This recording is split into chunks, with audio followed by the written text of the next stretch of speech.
Umpalaqiton, tampalaqiton. Yengillikni zo'rini eshitib keldim. Endi sizlar eshitinglar.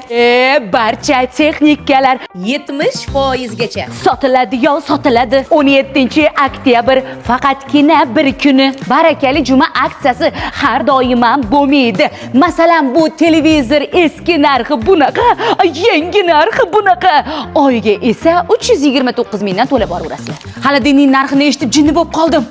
Yangi narxi bilan eski narxi turibdi. Oyma-oy 554 mingdan. Uyga yordamchi olamizmi? Olmasanglar ham olasizlar, olsanglar ham olasizlar. Narxi bomba arzon bo'lib ketdi. Eski narxi, yangi narxi turibdi. Oyma-oy 558 mingdan to'laysizlar. Tovarlar soni cheklangan, tezroq kelib olinglar. Boshlang'ich to'lovsiz, peniyasiz, uzum nasiya bilan oyma-oy bo'lib to'lasanglar ham bo'ladi. Dastavka tekin. Va bu aksiya Media Parkning barcha filiallarida davom etadi. Men Rohat filialida turibman. Umpalaqiton, tampalaqiton.